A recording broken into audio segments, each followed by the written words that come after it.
amor, mãe, quer dizer pureza, mãe. Sabe quem eu sou e acha que eu sou perfeita. Mãe, quer dizer carinho, mãe. Quer dizer beijinho, mãe. Me faz sentir especial. Olá pessoal, eu sou o Arthur Neto. E eu sou a Gabi Moreira. E esse é o Renal Cast. Bom dia, boa noite, boa tarde ou boa madrugada. Assim se encaixa em qualquer momento que você esteja ouvindo. Sejam todos bem-vindos ao Renalcast. E nós continuamos aqui no meio da pandemia, ainda em nossos bunkers, sobrevivendo. Eu aqui em São Paulo e ela, direto de Vitória de Santo Antão. E aí, Gabi, como é que tá por aí? Como é que tá a quarentena? E aí, Arthur? Estamos aqui ainda de quarentena, mais um episódio falando de quarentena. Mais um episódio começando na quarentena. Começando na quarentena. Mas dessa vez eu tenho uma pergunta diferente para você. Diga aí. Tem tomado o nosso shot da imunidade, o shot da vida eterna? Arthur, tenho falhado, viu? Mas tenho tentado tomar. Eu tô tomando. De manhã eu saio, já acordo nas pressas, aí eu nem me lembro, mas eu vou tentar tomar certinho. Vou puxar a orelha da Gabi, porque Olha, tem que tomar o shot da imunidade da vida eterna. logo a minha. Gabi, pela música de entrada, eu acho que o pessoal já sacou qual é o tema do nosso episódio. Em Isso. homenagem às mamães. E nós vamos receber uma mamãe renal e uma mamãe de renal. É complicado, né? É um tema bem emotivo. Isso. Mexe bastante com a gente. Sim, isso é um fato. Mas antes de falar do tema do episódio, vamos falar sobre o novo projeto do Renalcast, o nosso spin-off. Ou melhor, a nossa evolução do podcast. O Renalcast Investiga. Arthur, tô O bem que é? ansiosa com esse Renalcast Investiga, viu? Eu Já sei que vai rolar muita coisa boa por aí. Vai rolar. Eu vou falar que é o nosso lado da Atena, o nosso lado Cidade Alerta, do Renal. Nós vamos atrás de denúncias da área da saúde. Importante frisar uma coisa: essa denúncia vai ser feita de maneira online e de forma anônima. Você pode denunciar para a gente que seu nome não vai ser levado para. Ninguém vai saber que foi você. A gente não vai entregar você. Nós não Isso. somos X9. E como é feita essa denúncia? Como vai ser feita? É através de um número de WhatsApp ou Telegram, que é o número 11 9447 3673. Tem o link direto no Instagram do Renalcast. Só clicar lá no botão mensagem, ele já manda a mensagem direto para o WhatsApp do Renalcast. Olha que legal, hein? E aí, Gabi? O que você achou disso? Vamos investigar? Vamos receber denúncia da área da saúde? Com certeza. Meu lado detetive já tá todo ativo. Sherlock Gabi tá preparado, hein? Com certeza. Então, mas vamos falar sobre um pouquinho do nosso tema do episódio de hoje. Elas que são a base da nossa sociedade, as mamães. E o episódio vai ser sobre uma mamãe renal e uma mamãe de uma criança renal. E a Gabi vai ler agora eu acho que é um cordel, né, Gabi? Isso. Um cordel em homenagem a todas as mães, sejam elas renais ou não renais. Então, Gabi, é contigo.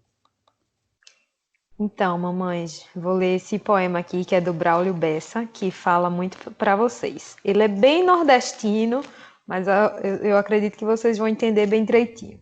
E ele começa assim: Vixe, o cabra pode escolher muita coisa nessa vida. Ser artilheiro ou goleiro, pedalar ou correr. Em pé, o sabor das coisas a gente pode escolher, mas a coisa mais joiada, mais preciosa, mais arretada da vida da gente simplesmente não se escolhe. A mãe. Ela quer um pedacinho de Deus no meio do mundo, um tantinho assim de bravura e um tantão assim de ternura. Mãe é doce feito mel de rapadura, macia feito algodão, cheirosa feito milho na fogueira, numa noite de São João. Mãe é pura perfeição, não tem para que escolher. E mesmo assim, se eu tivesse a graça desse poder, de todas as mães do mundo, teria escolhido você. E fica aí esse poema para vocês, mamães. Lindo. E E eu eu e o acho, Gabi, Arthur, diga, vamos, Arthur. vamos dedicar duas mães em especial, a minha e a sua. Como chama sua mãe? Isso. Minha mãe chama Ana. Então, vamos E a lá. sua? A minha é Elizabeth.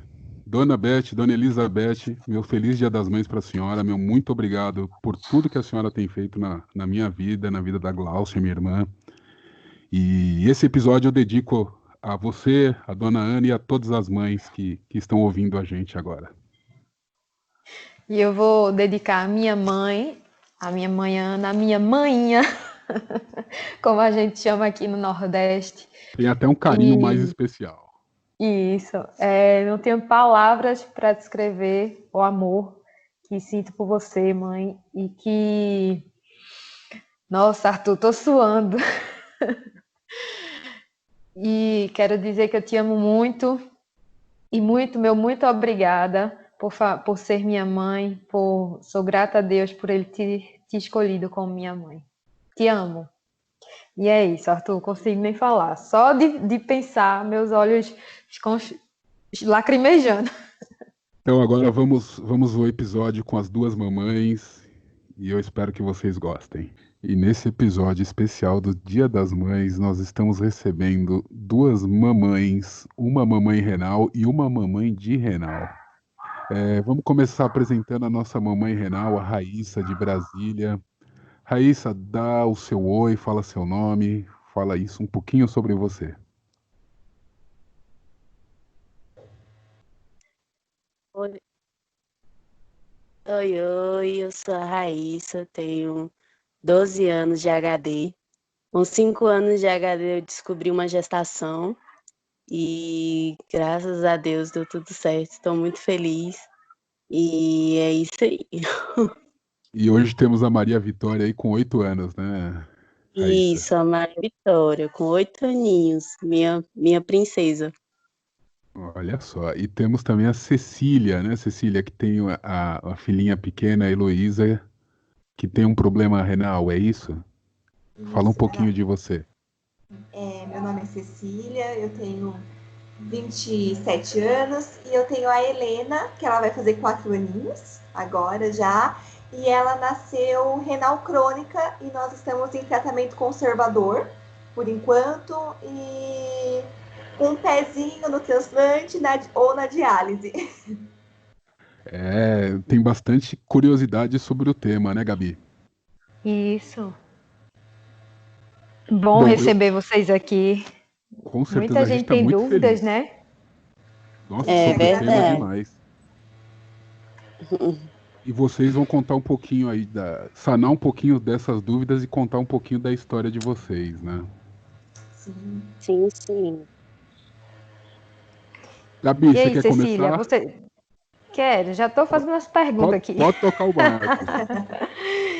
E aí, Cecília, você descobriu a doença da Helena ainda na gestação?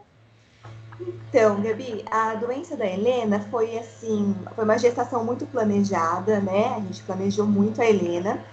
E a gente só descobriu com 28 semanas e 4 dias, que no ultrassom deu um líquido amniótico reduzido, e com 29 semanas ela nasceu. Mas a gente só teve o diagnóstico mesmo, o final dela, com 42 dias de vida, através de um mapeamento genético. Entendi. É a doença renal policística, não é isso? Se eu não me engano. Isso, ela tem rins policístico e fibrose hepática. Ela nasceu com essas duas alterações em 2 genes. Raíssa, me conta como é que foi descobrir grávida fazendo hemodiálise? Foi um choque, foi um susto, foi um medo, foi um pânico? Como é que foi? Foi tudo junto, né? Acho que eu caía para trás. 21 anos. Eu tinha 21 anos e eu tinha acabado de me casar. Eu tinha 1 mês de casada.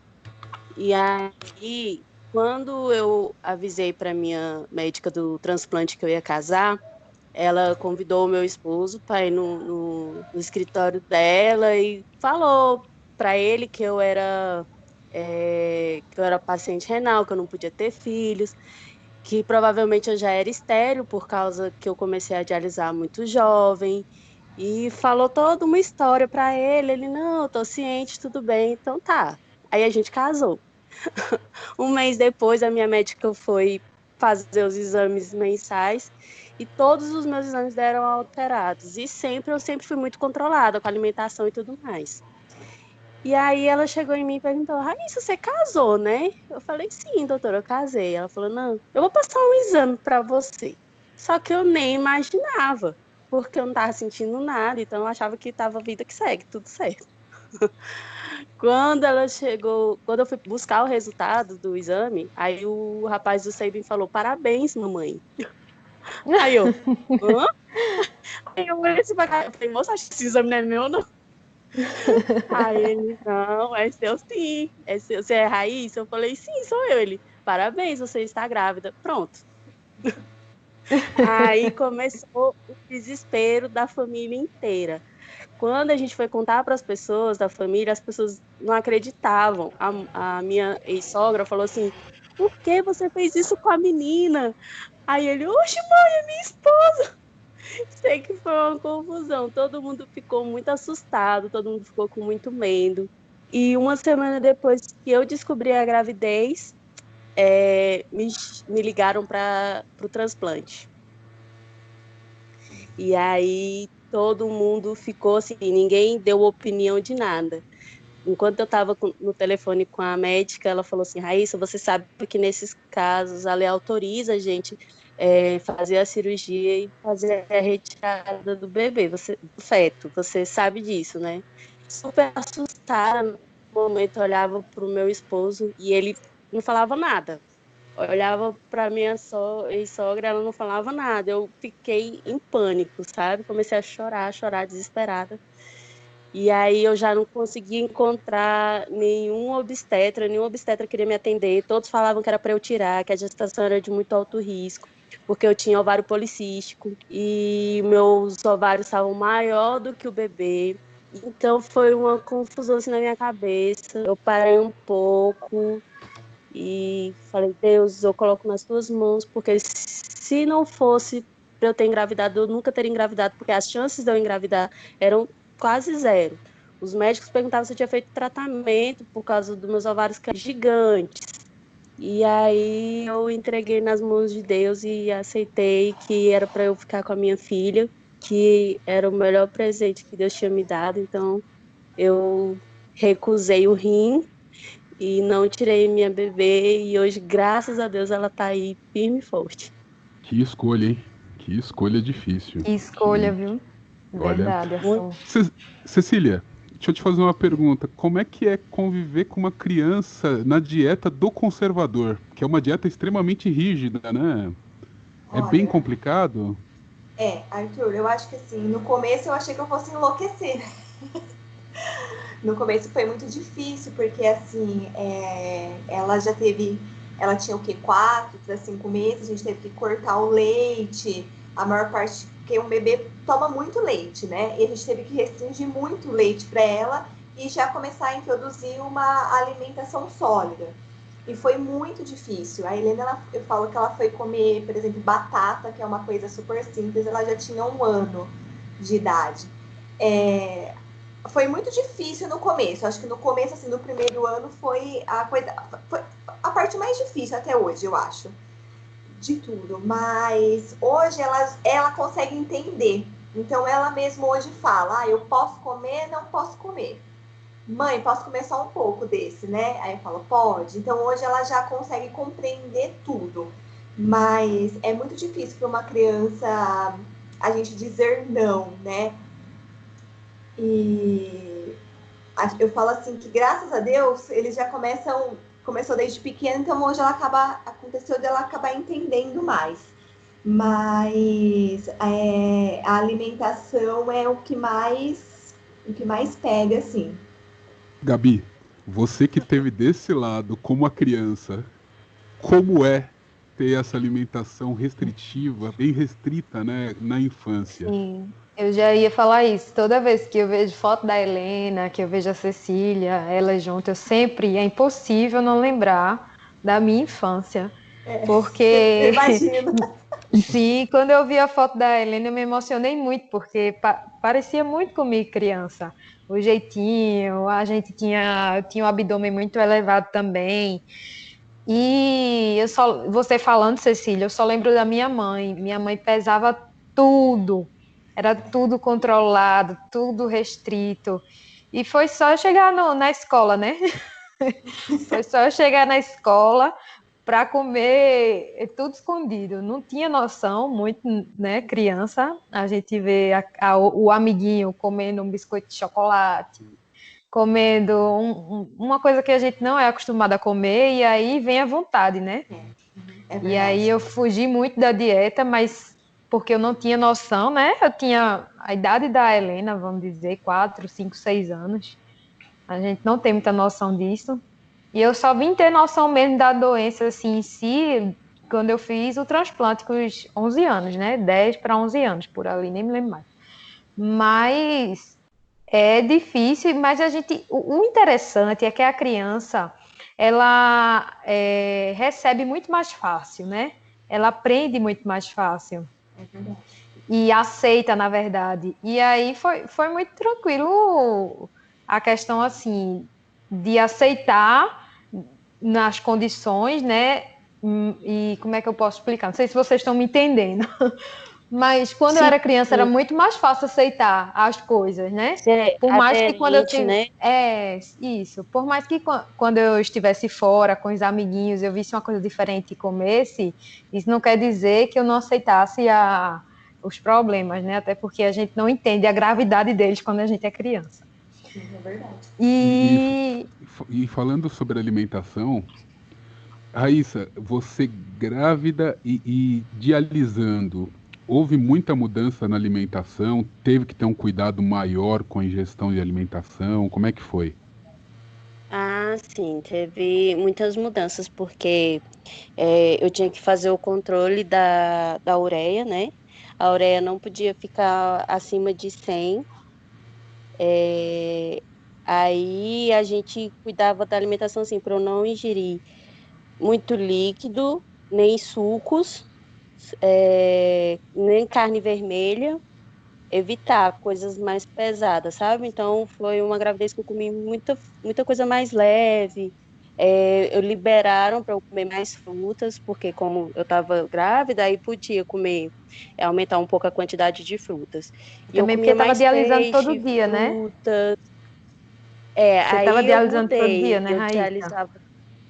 eu dialisava 4 horas, 3 vezes por semana. Aí a doutora falou assim que eu teria que dialisar todo dia, né? Aí eu mudei para todo dia, 2 horas. Só que aí meus exames ainda estavam ficando um pouco altos, aí podia prejudicar a formação do bebê. Aí a doutora pegou e falou assim: não, a gente vai fazer todo dia 3 horas e 3 horas. Aí eu fiquei de segunda a sábado dialisando 3 horas. Todos os dias eu dialisava, só não dialisava no domingo. Mas na segunda eu tinha que ir no primeiro horário para poder dialisar, para o exame não ficar muito alterado, para não dar muita alteração. No domingo era o dia que eu quase não comia, eu comia muito pouquinho, eu comia mais uma sopinha, uma coisinha mais levezinha assim, para não subir muito os exames, porque o risco de dar má formação no bebê com os exames muito altos é muito grande, então eu tinha que controlar bastante isso. A ureia também, por ser bem perigosa, tanto para a gente quanto mais para um bebê, né? A Informação. ureia era o mais perigoso. A ureia eu coletava ureia na segunda para ver se eu estava chegando com ela muito alta antes da diálise, e coletava na quarta e coletava no sábado antes de ir para a folga do domingo. Então eu coletava o exame quase a semana inteira e teve bastante esse controle da ureia, porque se ela ficar acima de 100, pode dar má formação no bebê. E a Uma gente estava tentando curiosidade. segurar muito, né? Uma curiosidade, Sim. grávidas geralmente sentem vontades, né, desejos. E aí, como é que você fazia, Raíssa? Se desse, sei lá, uma vontade de carambola, assim, por exemplo, tomar. Graças a Deus não deu. Graças a Deus não deu, né? eu tive desejo de comer uma torta holandesa. E essa torta, ela tem biscoito e tem um recheio que é feito de nata, se eu não me engano. E a doutora falou assim: não, você não pode comer. Mas eu olhava para a foto na propaganda que passava e minha boca enchia d'água. Eu falei: eu tenho que comer essa torta. E aí eu perturbei. Meu ex-marido foi lá e comprou essa torta. Na hora que eu botei a primeira colher na boca, minha boca chega e inchou. Aí eu peguei, cuspi, joguei fora, vomitei tudo. Aí pelo menos eu não comi, mas eu tive muita vontade. Foi a única coisa assim O que me que, deu o muita que vontade. minhas amigas que ficaram grávidas dizem que quando a pessoa tem o desejo é porque vai vomitar depois. É, sim, é verdade. Nossa, Gabi, porque eu olhava pra torta, pra mim era a melhor coisa que existia no planeta. Nada pra mim era tão bom quanto essa torta ia ser. E quando eu provei, eu não consegui engolir a torta. Cecília, e a Helena tá indo para a escolinha? A rotina dela como é que funciona a rotina dela? Hoje a Helena tem uma rotina assim de uma criança, vamos dizer, praticamente a gente tenta manter o mais próximo do normal possível, né? Então ela vai para a escola, vai nos médicos dela, faz acompanhamento todo mês, coleta exame todo mês. Ela nasceu prematura, então ela desde pequenininha até hoje ainda faz fisioterapia, terapia ocupacional. Então ela tá sempre fazendo as atividades dela, ela tem uma agenda bem cheia, assim. Mas a gente sempre tenta o máximo possível fazer tudo com muita. Deixar um pouco mais leve para ela, né? A rotina dela. Tanto também de medicação, porque ela toma bastante medicação, ela é já acostumada já, mas a gente tenta deixar sempre mais leve. E como é que tá sendo Acaba. agora na quarentena para vocês? Tá bem difícil. Olha, eu vi um post que eu não sei se encaixa com vocês, né? Mas no post das mamães era assim: nessa quarentena, a dificuldade é comer sem ser chamada, né? Para ir no banheiro e dormir em paz. Tinha um monte de coisa lá. Ser mãe na quarentena. Ai, pra mim Tá tá bem muito difícil, difícil. mas é difícil porque ela tá na casa do pai dela. Porque como eu saio todos os dias para ir para hemodiálise, a gente optou dela ficar na quarentena, isolada totalmente. E então lá na casa da avó dela e do pai dela tá todo mundo fazendo a quarentena corretamente, sem. Aí eu optei por não ficar com ela esses dias, já que eu tenho que sair todos os dias e pode ser um risco para ela, porque ela também nasceu prematura, né? Ela nasceu de 27 semanas e ela tem uma imunidade um pouquinho mais baixa do que as outras crianças. Então, eu achei pro bem dela, ela não ficar comigo nesses dias, mas está sendo horrível. Aqui Haja em casa chamada de. também. A Helena tem te chamado muito, filha. Muito, muito o dia inteiro. Ela tá grudada, assim, grudada em mim, no pai, porque o pai também tá em casa, tá trabalhando só 15 dias no mês. Então ela tá assim o tempo inteiro com a gente, tá sentindo falta das atividades dela, de sair, mas a gente também optou assim, a gente tem saído o mínimo possível mesmo com ela. Isso aí. E Arthur? Arthur? Pode falar, Gabi. Estou lhe ouvindo. Posso mandar a pergunta? Pode sim. Então vou mandar uma pergunta aqui que não, fiquem tranquila, não é sobre desejo. Eu vou perguntar para você, Raíza, como é conciliar ser mãe e ter que fazer diálise? Como é que foi isso Ai, no crescimento? Que hoje sua filha já tem 8 anos. Como é que foi na fase inicial? não foi fácil, né? Como eu falei, a Maria Vitória ela nasceu prematura extrema. Ela pesava 800 gramas quando ela nasceu. Então, ela ficou 90 dias na UTI neonatal.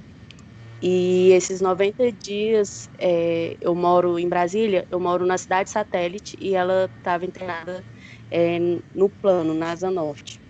E aí eu saía da hemodiálise e ia direto para o hospital. Fiquei fazendo isso os 90 dias.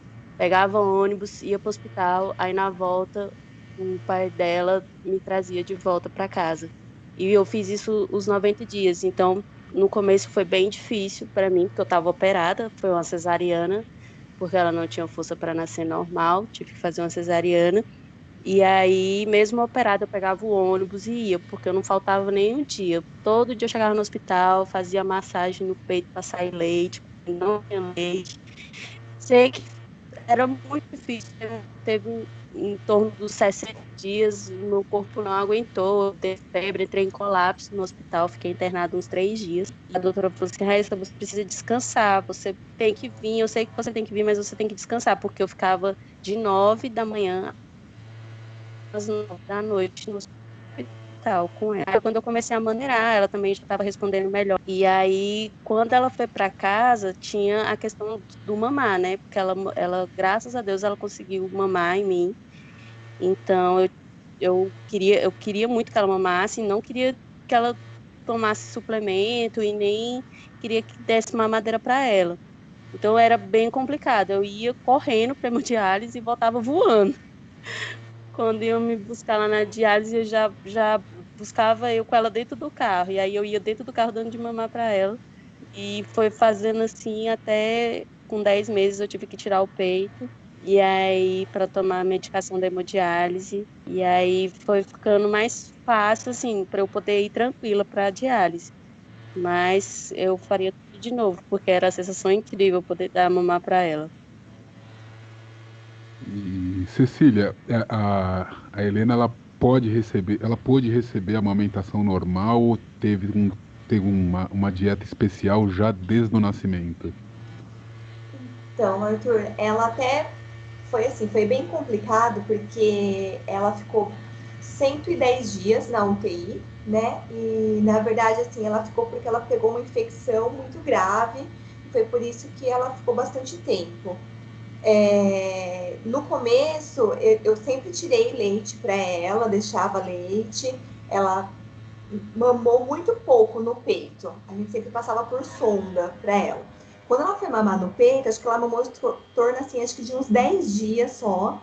E eu peguei conjuntivite. Aí eu peguei conjuntivite, tive que ficar assim dela 7 dias. Nesses 7 dias ela aprendeu a tomar meu leite na mamadeira mesmo. E aí ela não quis mais o peito.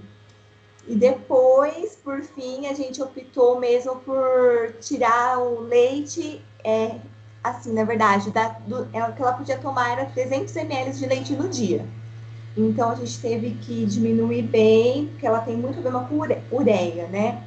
Então, era a nossa maior dificuldade. Então, assim, depois, ela só tomava na mamadeira e já tomava fórmula. Aos 4 meses, ela já tomava só fórmula. Entendi. E deixa eu te fazer uma pergunta. Como foi o estado psicológico ao receber essa notícia, né? Óbvio que não é uma notícia boa, mas você e o seu marido, depois do choque inicial, como é que foi receber essa notícia? Que ela teria um problema renal e teria Não. que passar por uma dieta conservadora.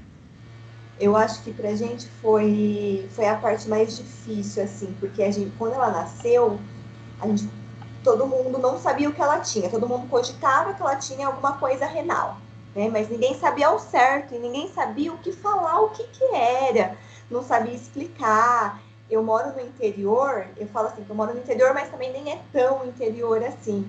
E ninguém conhecia. Eu lembro que quando chegou, aí decidiram fazer o mapeamento genético dela, quando ela tinha, acho que era 5 dias de vida, e demorou para chegar. E quando chegou, eu lembro que a médica veio na UTI, me deu o papel e falou assim: ó, chegou o resultado do exame, a gente sabe o que ela tem agora. Aí ela leu para mim, eu perguntei, falei assim: tá, mas e aí, o que que é isso? Ela falou assim: eu tenho 26 anos de experiência em UTI neonatal e eu não sei te falar o que que é isso. Então, para mim, eu acho que foi muito desesperador nessa parte, assim, de, meu Deus, o que realmente ela tem? Quem vai me explicar o que ela tem? E aí, quando a gente começa a buscar as mães, foi assim que eu comecei a entrar nesse mundo. Então, para mim, foi muito angustiante esse período, porque eu buscava informação, buscava informação, buscava informação o tempo inteiro. 24 horas por dia eu só fazia isso, só buscava o que era. E eu não conseguia sair da minha cidade também para conhecer novos médicos, porque na minha cidade só tem uma nefrologista pediátrica. E a gente também não conseguia conversar muito com ela, porque ela tinha bastante paciente. Bom, eu sei que foi desesperador assim no começo pra gente, porque a gente não sabia o que ia acontecer amanhã com ela. A gente não sabia qual era o plano que eles tinham para ela, qual era o objetivo que a gente tinha, o que a gente ia ter que passar, o que a gente ia ter que mexer. Ninguém sabia o que a gente. Ninguém conseguia passar esse tipo de informação pra gente. Então, no começo, assim, foi Não tava muito nenhuma difícil. expectativa, né? Não, nenhuma. Eu tinha a sensação, assim, que, sabe assim, como você tá caminhando, caminhando, e aí abre um buraco. Abriu um buraco, assim, você fala, meu Deus, agora eu caí, eu não consigo mais sair disso. Foi, assim, desesperador. Hoje, depois que ela veio para casa, depois que ela passou essa parte de UTI, que ficou 110 dias, ela veio para casa, aí a gente começou realmente a conhecer a doença. A gente recebeu o diagnóstico e a gente começou a viver o diagnóstico. Quando a gente começou a viver o diagnóstico, a gente. Não que é uma coisa fácil, não vou falar para você que é uma coisa fácil, que tem dias que é muito difícil, muito mesmo. Mas assim, a gente estava preparado até pelo pior, porque todo mundo falava coisas assim horríveis, né? Aí depois a gente começou a realmente ter um plano para ela, que era do conservador. Ela já nasceu, ela ficou no 3º estágio, daí ela foi pro 4º estágio, tá no 4º estágio até agora. Aí a gente foi conhecendo o que era diálise, o que era hemodiálise, o que era o transplante. Foi conhecendo, porque além dela ser renal, ela tem a parte do fígado também. Então, do fígado a gente está conhecendo agora também. Então, assim, agora as coisas são mais claras pra gente, mas eu falo que o que me ajudou muito foram as mães. Foram as mães renais que eu conheci durante toda essa trajetória. E E até falando Arthur, nisso, né, Cecília, eu até queria, viu, Gabi, eu queria até mandar um abraço pro pessoal da comunidade Crianças com Insuficiência Renal Crônica do Facebook, que é uma comunidade de mães de crianças renais, e é impressionante o trabalho, a união que elas têm de compartilhar informação, de compartilhar medicamento. É É uma coisa verdade. realmente impressionante Uhum. esse trabalho delas, né? E até eu espero não estar cometendo uma gafe, se eu não me engano, a dona da comunidade, a criadora é a Luciane Mirella, e eu dou os parabéns para ela e para todas que estão no grupo, que é um trabalho realmente muito bonito. e deixa eu passar para convidar as mães que têm seus filhos renais para um grupo no WhatsApp também, que eu tenho, que é as Mamães Renais, que tem algumas mães lá que elas também compartilham os conhecimentos. Então, quem tiver interesse em participar do grupo, pode falar comigo no Instagram que eu adiciono. Aí, ó, que baita ideia, hein? Baita projeto Já é um legal, grupo Gabi. antigo, esse grupo foi logo Show, da show. criação, depois do nosso grupo ser renal. Ficou as mães sempre querendo informações, né? E como eu não tenho a filha, é diferente. Eu acho que hoje eu percebo assim que a coisa que mais me ajudou assim durante todo esse tempo foram as mães mesmo, foi a troca de experiência que a gente teve. Tenho certeza que eu ajudei algumas mães, mas elas contribuíram também muito para minha vida hoje e para a vida da Helena. Eu acho que eu tive que muito que me virar só, porque na época era raro você ouvir falar de uma mulher renal que engravidasse. Então eu não tinha onde recorrer, porque na época ainda não tinha Instagram, essas coisas, e aí eu ficava cega, assim, porque as notícias que eu tinha era que engravidou, mas perdeu. Engravidou, morreu no parto. engravidou, mas o bebê nasceu com deficiência. Então eu fiquei meio que apavorada a gravidez toda, assim, sem saber exatamente o que Então, pensar, o que fazer. Raíssa, como é que foi conviver com esse medo? Que, querendo ou não, acho É, que te acompanhou durante a gravidez, né? sim, sim, é muito complicado, né? Graças a Deus, quando eu casei, eu passei a ter o plano de saúde, né, no meu esposo. E aí a gente procurou vários obstetras, nenhum, como eu falei, nenhum queria atender a gente. E eu morrendo de medo, eu falei, pronto, não vou ter um acompanhamento. Até que a gente ligou na nossa operadora do plano de saúde e ela falou que tinha uma equipe que cuidava de grávidas de alto risco. E aí a gente foi atrás e encontramos a doutora Júlia, um amor de pessoa, um anjo, e ela me acolheu muito bem, e ela fazia todas as morfológicas necessárias, que acho que eu fiz todas do mundo inteiro.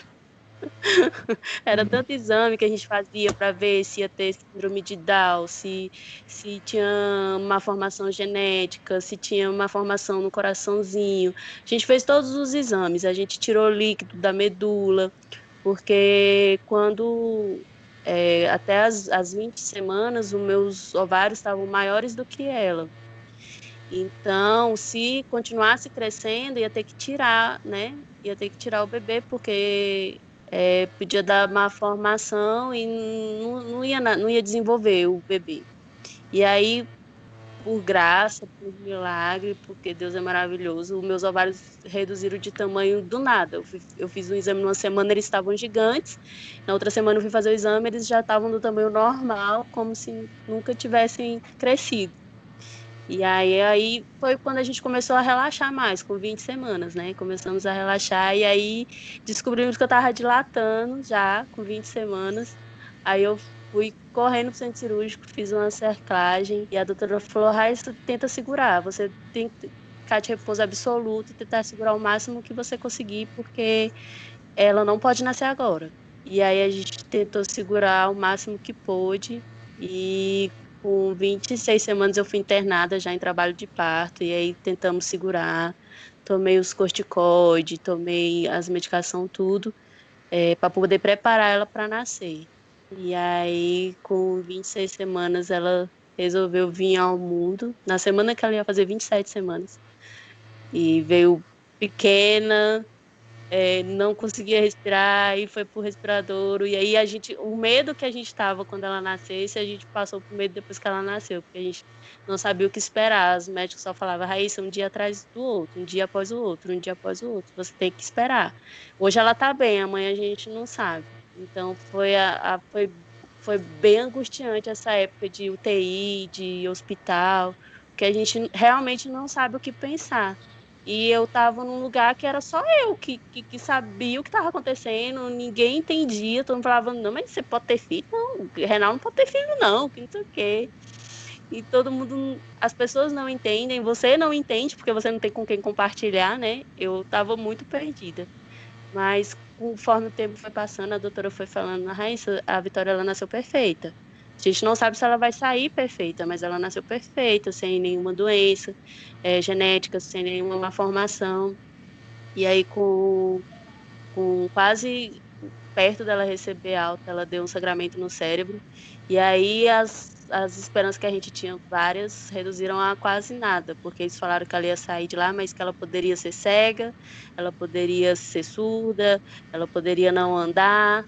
Se ela andasse, demoraria muito para ela andar. Isso poderia atrofiar alguns músculos. Então a gente já saiu de lá com indicação de neuro, terapia ocupacional, fono e fisioterapia.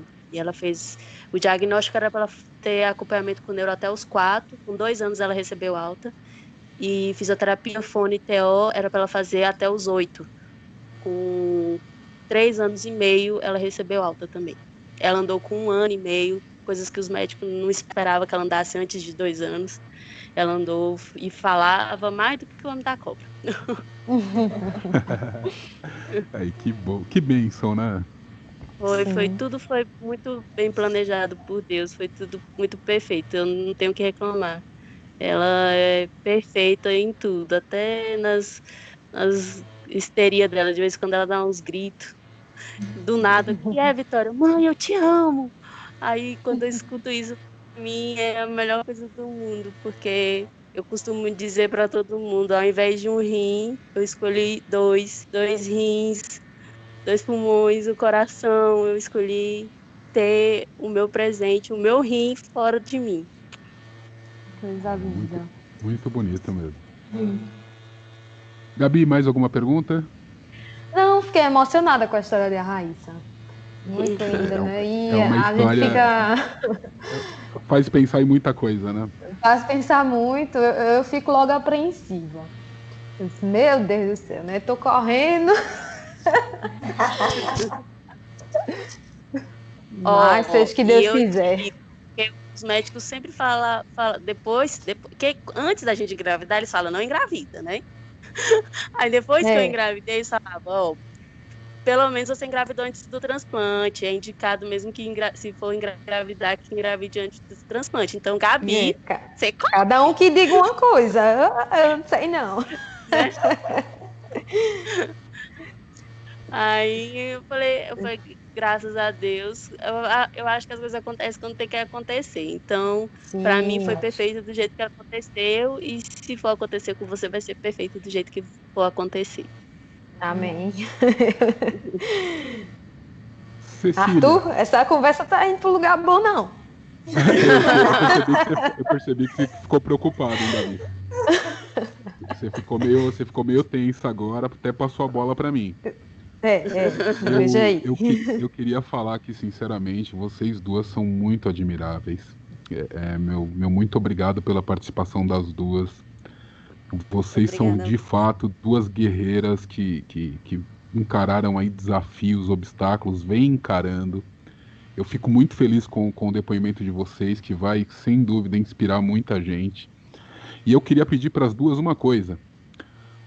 Para Cecília, uma mensagem para a mamãe que tem um filho renal. E para Raíza, uma mensagem para a mamãe que é renal. Ai, gente, assim eu choro. Primeiramente, eu queria agradecer a participação, né, por vocês terem me convidado.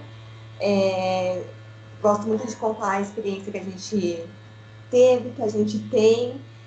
E por fim, assim, eu também sou muito grata a Deus. Acho que não me vejo sem a Helena, não me vejo em outra história, né? E eu falo assim que diagnóstico não é destino. É a primeira frase que eu levo comigo todos os dias.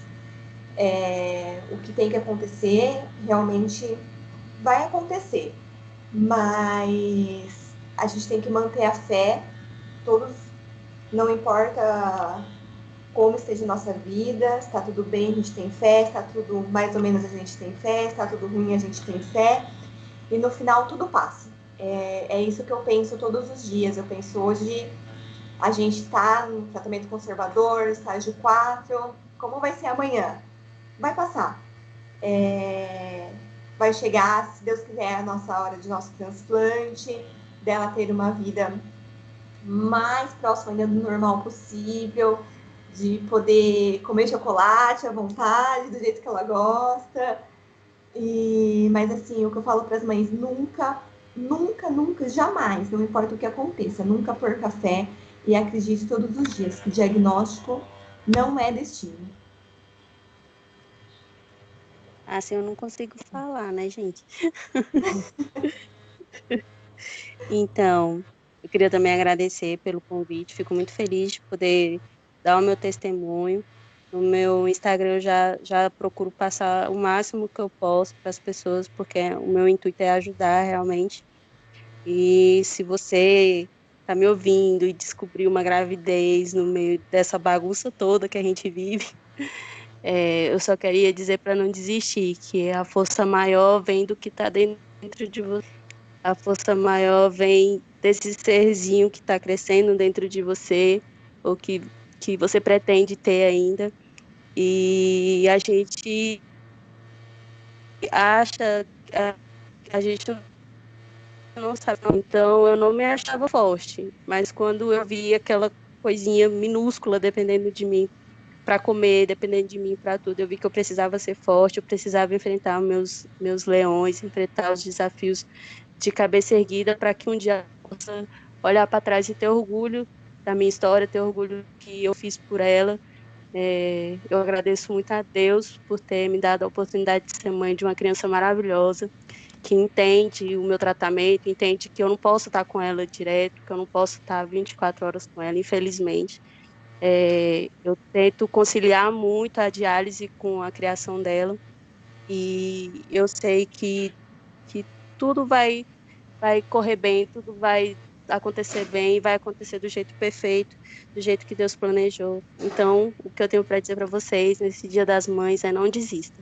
Não desista, porque se é um sonho, vai dar certo e vai ser incrível quando vocês conseguirem. Gabi?